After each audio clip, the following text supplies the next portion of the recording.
Hello, my friends. I hope you're having an amazing day today, and welcome back to another episode of r/ProRevenge, where many of you come to get your daily dose of satisfaction by listening to others getting what they deserve. In this episode, you'll hear 3 stories. The first is a cross post from Malicious Compliance, where OP's dad gets a revenge on their neighbor. The second story is an elevator technician's revenge on a Karen. And we'll finish up with a story where a terrible manager loses 2 jobs.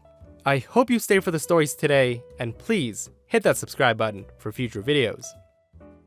This story's titled, Height Approved. This isn't my story, but my parents'. It was probably the first time I witnessed a malicious compliance, and I still remember it well. It was about 25 years ago, so I was about 8. And we had just moved into a 150-year-old house that was in need of some major repairs. My dad, thinking ahead, knew he would need a large garage and workshop to really get started on the renovations properly. On the edge of our yard was an ancient barn that was falling apart and needed to be torn down. My dad figured that this was the best place to build his new workshop, so that was his plan. We had met and were on good terms with all the neighbors at that point. When the plans for the new workshop were finished, my parents went around to all the neighbors as a courtesy to show them the plans and get their blessings. The neighbors beside us, whose property the new workshop would border, I'll call them the Peters, were concerned about the height. The existing barn was 16 feet high, and they asked if we could only build it 1 story, 12 feet max, as to not block the sun in their yard. Sure, no problem, my parents agreed. They wanted to go 2 stories for extra storage, but 1 story wasn't a deal breaker. So the old barn was torn down, and the foundation was laid for the new one.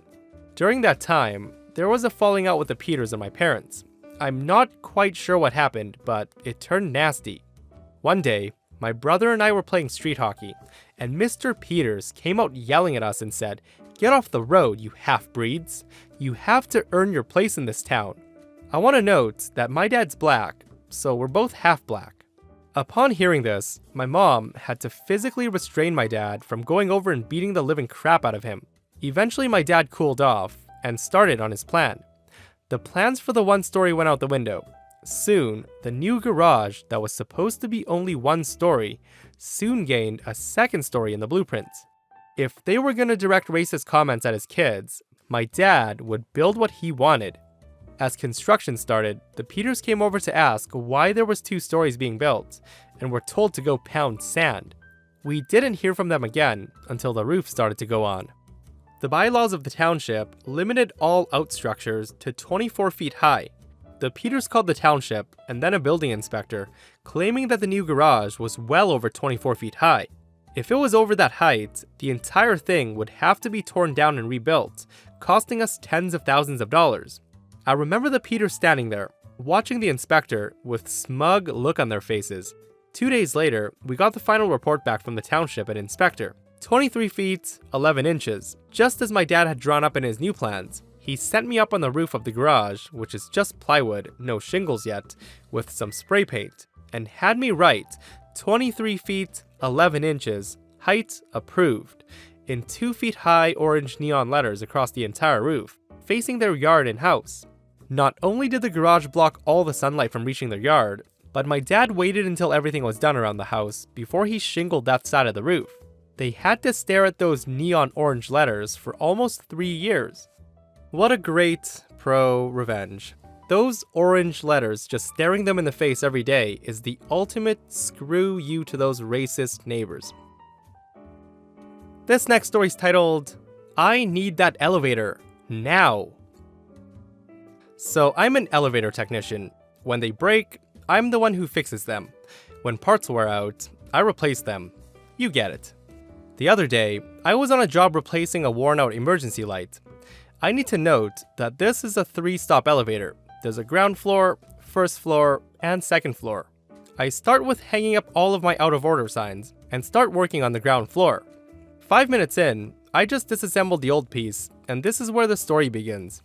In comes the entitled woman, a Karen in her mid-40s who can walk perfectly fine, carrying 1 barely filled grocery bag.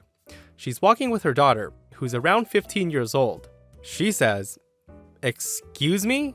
Is the elevator broken again?" I replied, "Not exactly, ma'am. I'm changing this," showing her the new emergency light, because the old one wasn't working anymore. "This will probably take about an hour to complete." She responds, "How am I supposed to get my groceries upstairs?"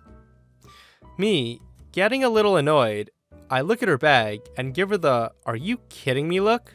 The daughter chimes in and says, "Mom, seriously, take the stairs, it's 2 floors. No, I pay for this elevator and I need it now. The daughter sighs and says, "I'm going up," and takes the stairs. She then asked me how long it's going to take, and I said, "Like I said, ma'am, about an hour." The woman then sits her ass down on a bench in the hallway waiting for me to finish. Really? Oh well, I do my thing in the cabin, no rush at all, and mount the new E-light to the ceiling, and pack my things to go 1 floor up, to start the wiring on top of the cabin. The entitled woman asked me if I was done yet, and I responded, "No ma'am, I still have to wire things up on the top of the elevator." She told me she can see that I'm done, and that I'm packing up my things. I told her, yes, I have to take my bag 1 floor up, so I can start the wiring on the ceiling. I tell her not to use the elevator, and that there's exposed wires up there, and she may short the elevator and get stuck if she tries. I tell her it's not safe. She sits back down on the bench, seriously pissed off. I take my bag and make my way upstairs. As soon as I stand in front of the 1st floor door, I hear the door on the ground floor close, and sure enough, the entitled woman went into the elevator and tried to take it upstairs. Oh, hell no. I wasn't having that. I take my emergency key, and as soon as the elevator started moving, I open the lock, and the elevator comes to a sudden stop. This, of course, terrified her, and she screams. I open the door, and in my most fake surprise voice, I yell, "Oh no, what have you done?" while calmly pressing the emergency stop on the elevator. Yep, this thing isn't going anywhere soon. I said to her, "This is exactly why I said the elevator's unsafe to use now. I'll do my best to get it working again ASAP, but you made a mess up here, so I don't know how long it's gonna take." I need to note that there was no mess, but I couldn't resist teaching her a little lesson. The entitled woman starts to swear and yells and makes a scene. I told her I'll be right back. I have to go to the engine room to see if I can get it working again. I close the door and make my way up. On the 2nd floor, the daughter came out of the apartment because of the yelling of her mother. I quickly explained what happened, and the daughter, raising her voice, said, "Oh no, please, get her out of there."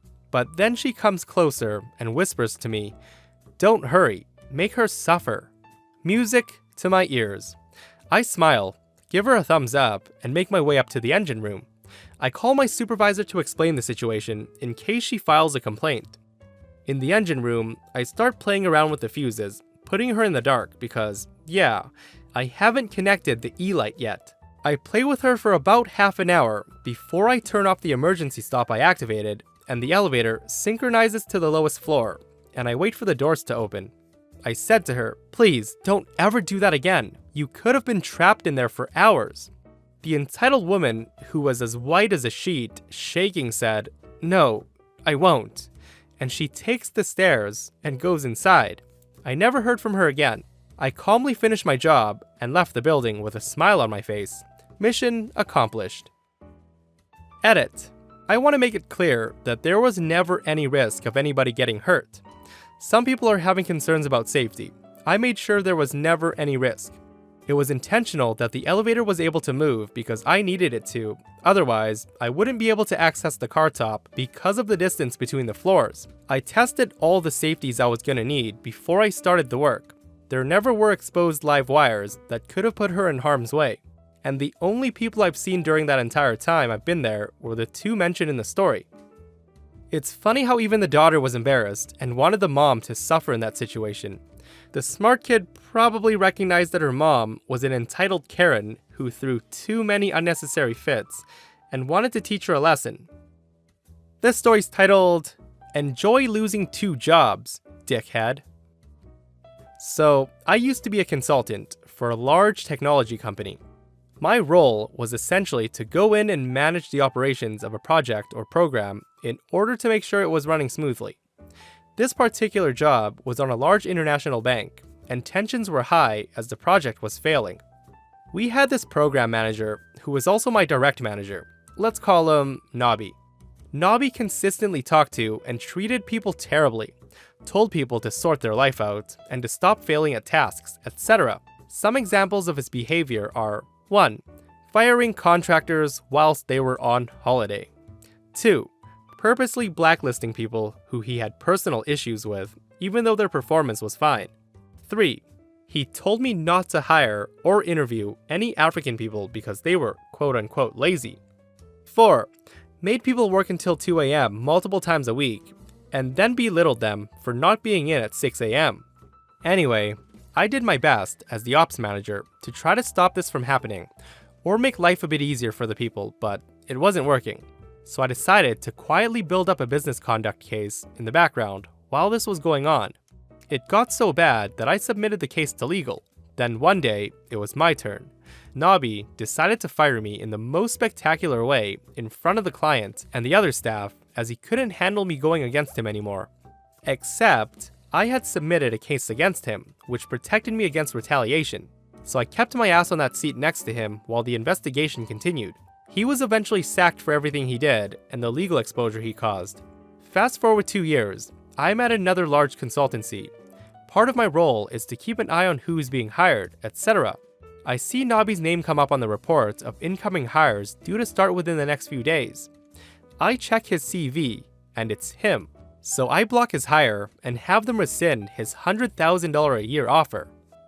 It would have been amazing to see the look on that boss's face, knowing that OP was the one who put the stop to his cushy 6-figure job. And that brings us to another end of r/ProRevenge.